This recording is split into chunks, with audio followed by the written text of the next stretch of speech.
A paz seja convosco. Fazia tempo que eu não postava mais vídeos a respeito da minha experiência com o adultério.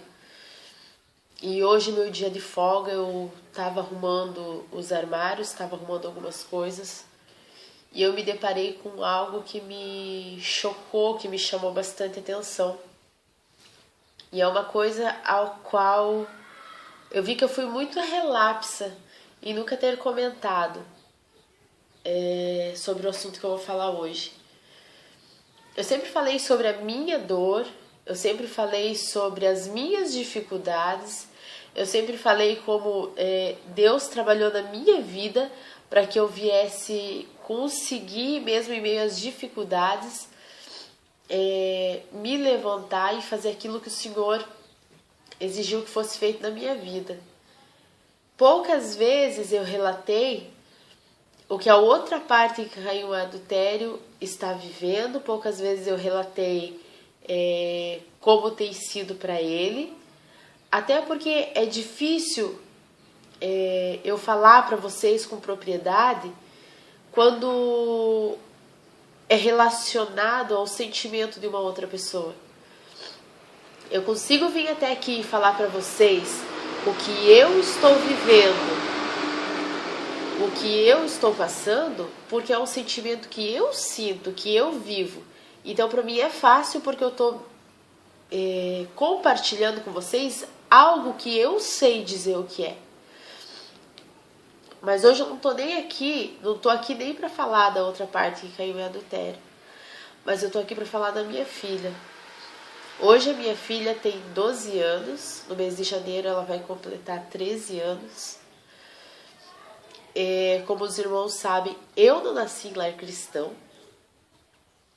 mas quando eu comecei a ir para a igreja, que eu conhecia Jesus Cristo, a minha filha ela tinha 4 anos de idade.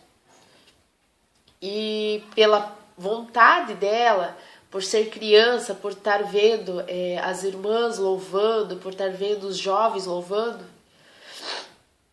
teve um dia qual ela mesma decidiu, com 4 anos de idade, que ela queria louvar. E eu acho que até fiz um vídeo falando alguma coisa a esse respeito. E a Isabel, ela foi uma filha muito planejada.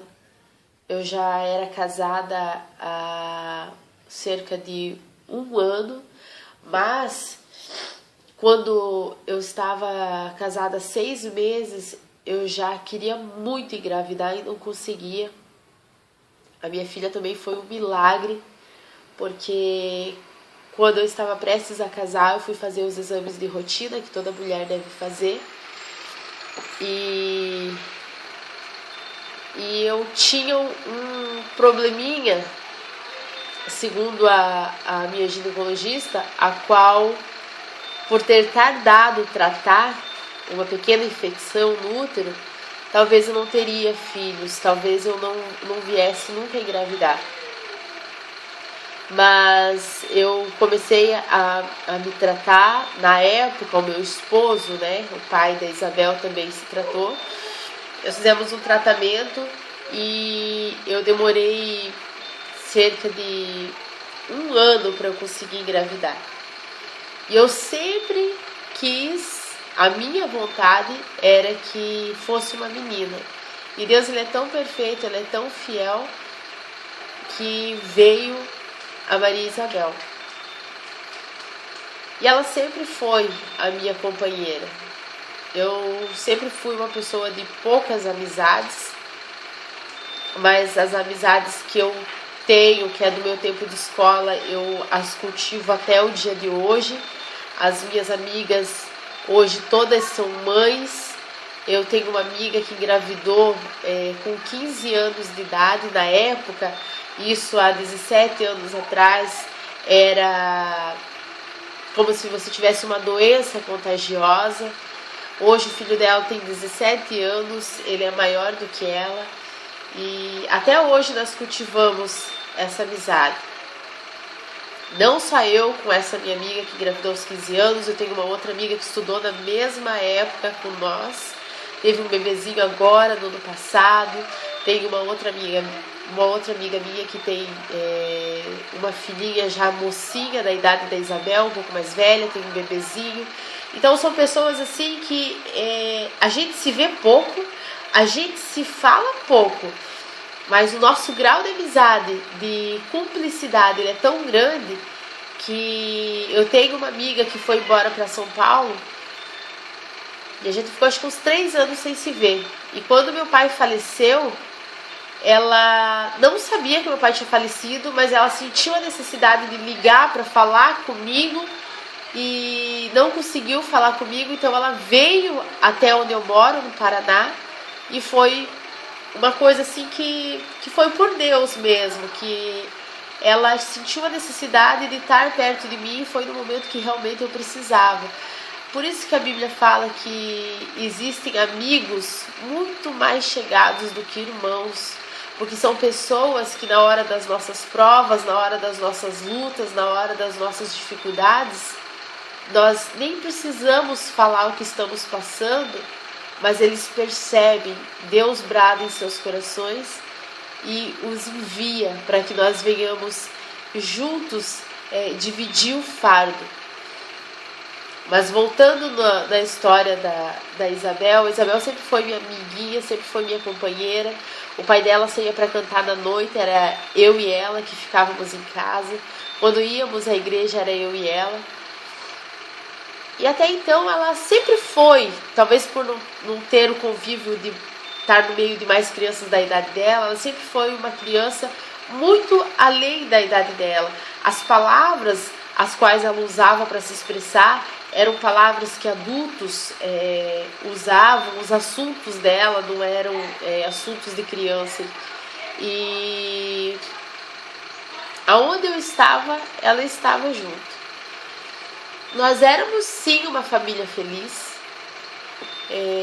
O pai dela cantava na noite, até hoje ele canta, mas como nós não tínhamos final de semana, nem sábado nem domingo, que é os dias que mais é requisitado para cantar, seja em festa, seja em bailes, seja em casas noturnas, nós transferimos na nossa rotina o nosso final de semana para a nossa segunda-feira.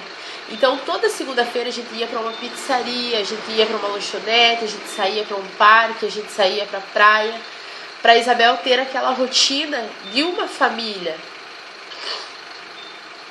E quando eu me separei do pai de Isabel, ela tinha 7 anos de idade. E eu sentei com ela, eu e o pai dela, e nós conversamos o que estava acontecendo.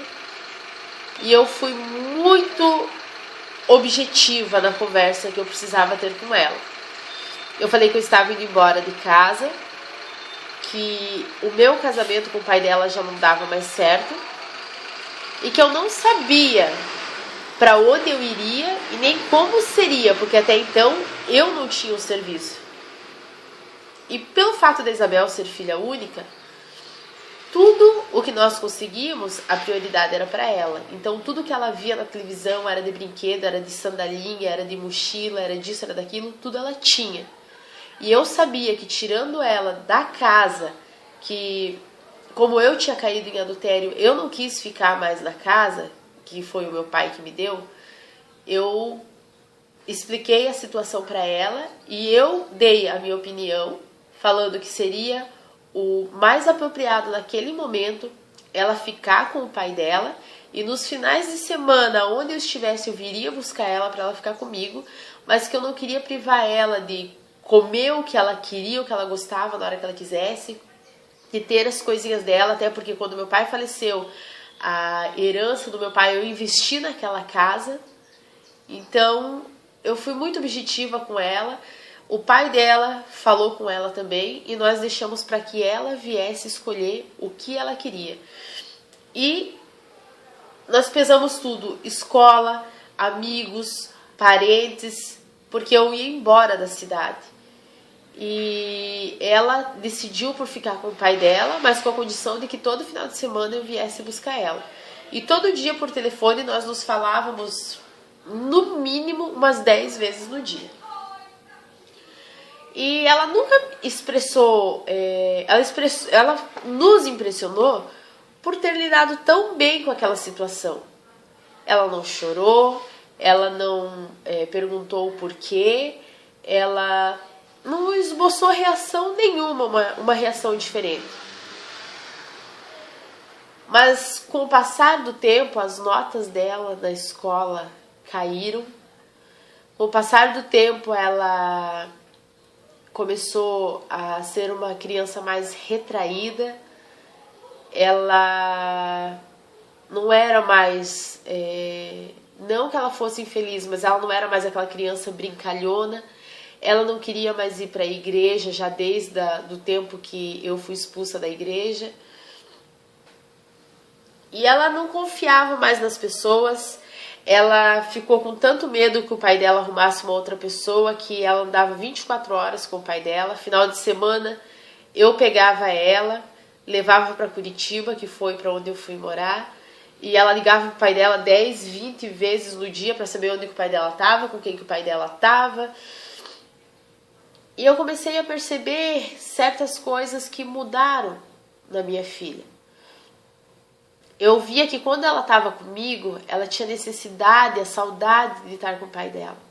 E quando ela estava com o pai dela, ela tinha necessidade de saber como é que eu estava, como é que eu não estava, ela sentia falta de mim.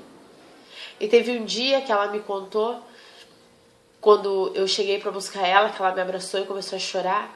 E eu perguntei se o pai dela tinha brigado com ela, por que ela estava chorando. E ela falou que não, que numa noite anterior, ela tinha saído com uma pessoa da minha família e o primo dela então abraçou a mãe dele e falou pra ela, mais sendo coisa de criança, mas que ela sentiu. Ele falou assim: ai mãe, que bom que eu tenho você aqui pra te abraçar. E ela falou que ela queria chorar naquela hora, que ela me queria naquele momento, e eu estava a 3 horas de viagem da onde ela estava para estar com ela.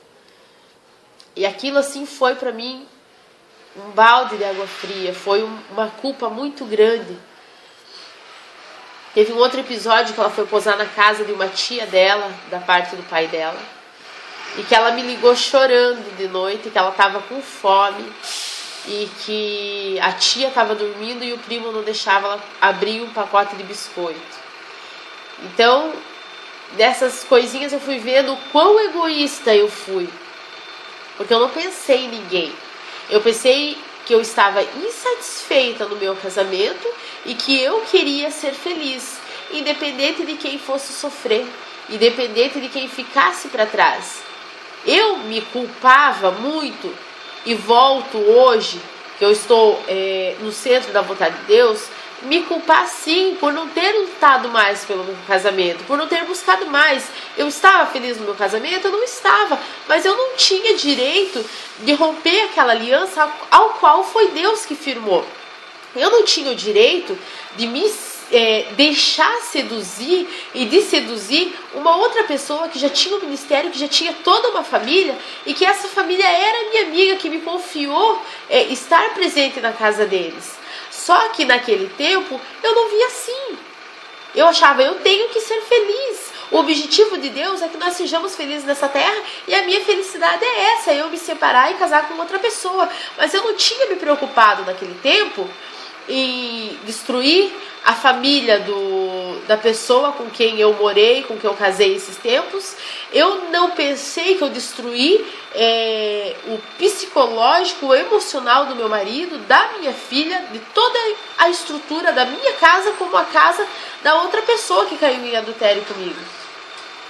Isso foi passando batido. Muitas vezes eu falo para vocês, eu converso sobre adultério, mas isso é uma coisa muito, muito, muito importante. E que eu já devia ter falado há muito tempo. Mas hoje aconteceu algo aqui em casa, a qual o Senhor me trouxe para vir falar com vocês. Se você está pensando Você que é mãe de família e se divorciar porque seu marido bebe, ou porque ele lhe trai, ou porque você não é mais feliz no teu casamento, porque a vizinha é mais feliz, porque a tua família fala que você é nova, que você tem tudo para viver. Ou você que é um pai de família, que você está pensando, minha mulher engordou, a minha mulher envelheceu, quando eu conheci ela não era assim. Isso aí são todos os fetiches, fantasias que Satanás coloca na sua mente, como colocou na minha, para que nós venhamos destruir as nossas famílias.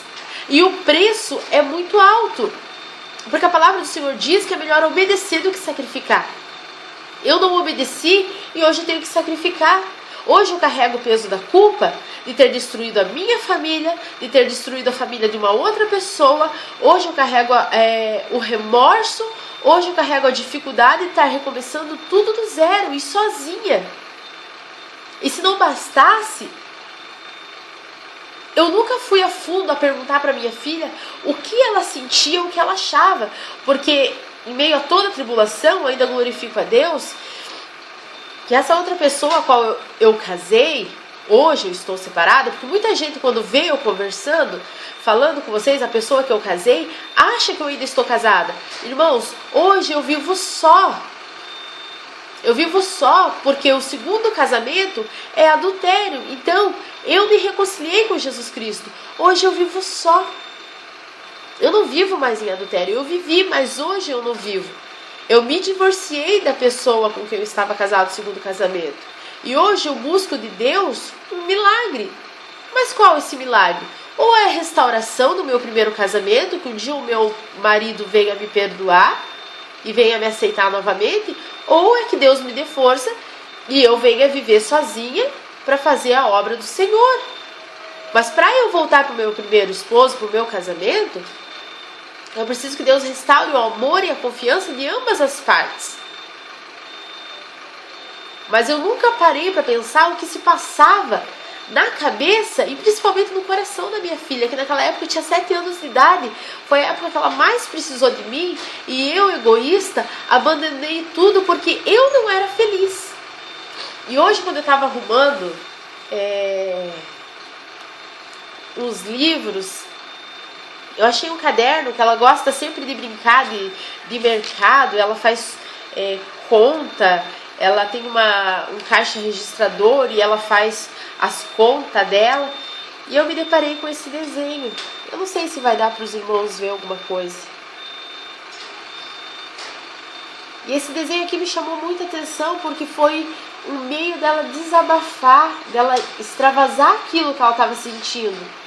E eu me senti culpada porque muitas vezes eu fico até madrugada respondendo comentários, eu fico até madrugada respondendo e-mails, e eu nunca parei para conversar com a minha filha a fundo o que se passa no coração dela.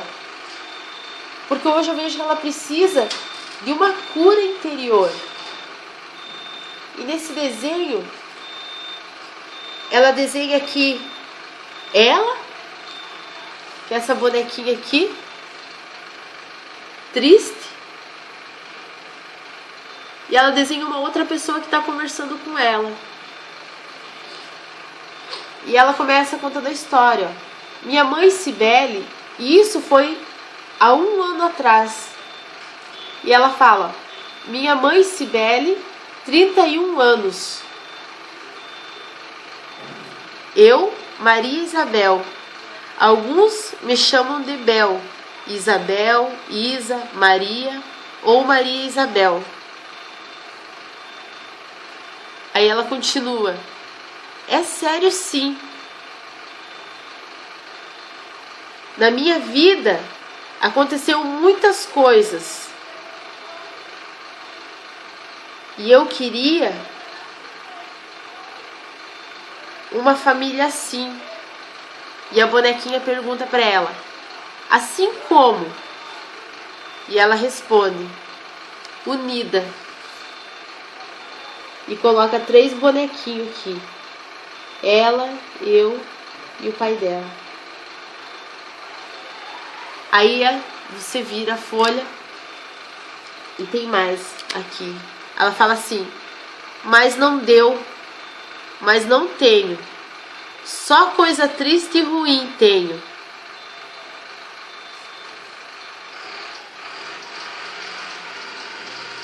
E ela coloca uma bonequinha triste e o cachorrinho dela.